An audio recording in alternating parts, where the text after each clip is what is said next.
Alright, so Dreamina just dropped Seedance 2.5, and if you've used the 2 version before, this is a real upgrade, not just a small patch. Let me walk you through exactly what changed. First, reference material. On the old version, you could only give it 12 reference files to work with.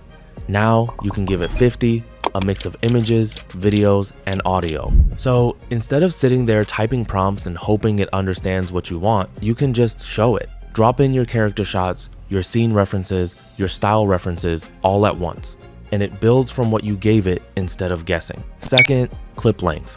Before, you were capped at 15 seconds per generation. Now, you can go up to 30 seconds in a single shot.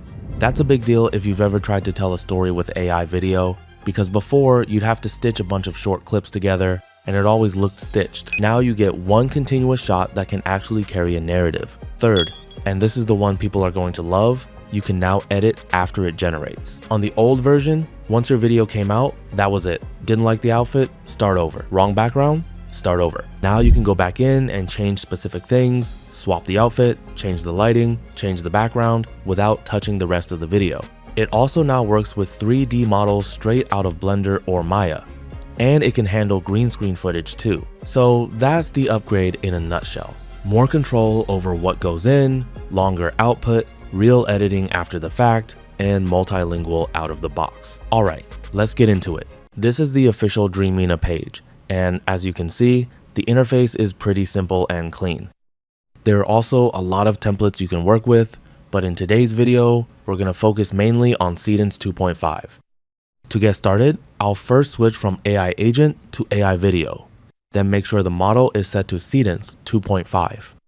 We also have Omni Reference, which supports up to 50 file uploads, Smart Edits, which lets you edit existing videos, and Long Video, which can generate videos up to 3 minutes long. But for now, I'll stick with Omni Reference. I'll be using a 16:9 aspect ratio throughout this video, along with 480p resolution because it still looks clean, generates faster, and helps reduce credit usage. I'll also increase the duration to 30 seconds. Now I'll paste in my simple prompt for a quick test and give it some time to generate the result. Look at that, exactly what I described. The timing hits perfectly. The reveal of the ringed planet lands right when it's supposed to, and that visor reflection actually shows through instead of just looking like a flat surface. This is what time-stamped control gives you. Not just a good-looking clip, but one that plays out exactly the way you want. Now, I want us to edit this further. This is the prompt I'll be using for the changes.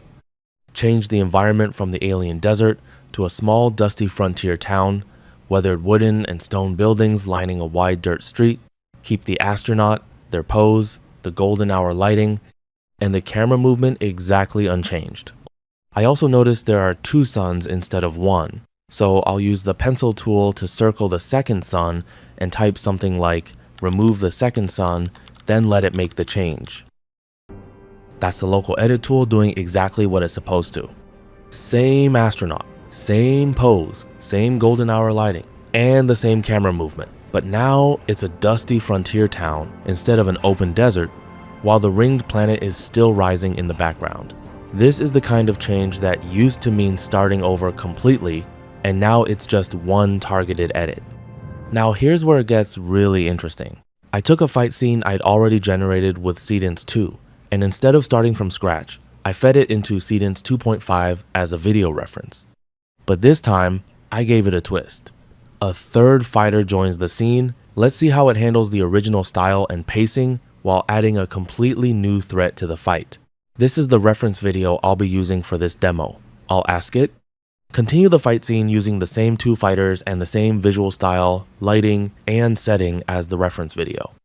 Extend the choreography with new exchanges, a continuous unbroken 30-second shot, and dynamic camera movement. I'll make sure the duration is set to 30 seconds, but you can choose any duration you want.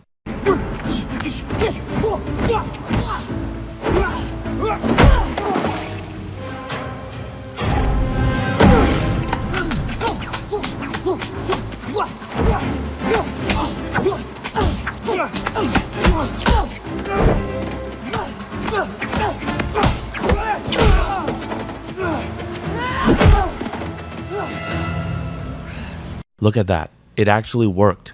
And here's the interesting part. I never told it who the third person was fighting for.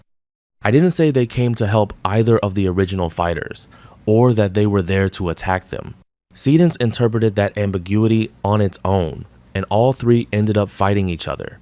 That's honestly a great example of how it handles an underspecified prompt. It doesn't just freeze up or ignore the new character, it makes a reasonable creative decision and runs with it. Now, let's edit one last thing in this clip. This time, I'll replace the woman in the video with a man. I'll use the rectangle tool to mark the woman, then type something like, change the woman to a man wearing the same outfit. Let's see what we have now.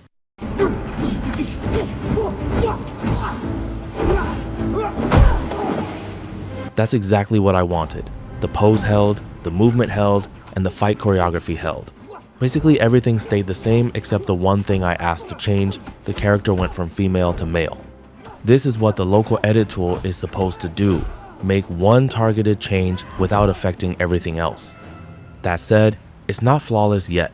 The voice still came through as the original female voice, and there's a quick flash frame partway through where the original woman briefly appears before switching back.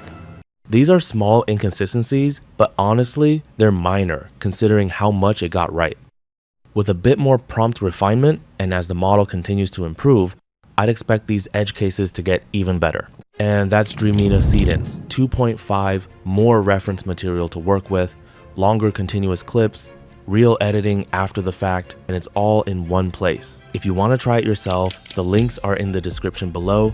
I've also posted the full prompt from one of these demos in the comments, so go grab that and try it out for yourself. Let me know in the comments which feature stood out to you most. I'll catch you in the next one.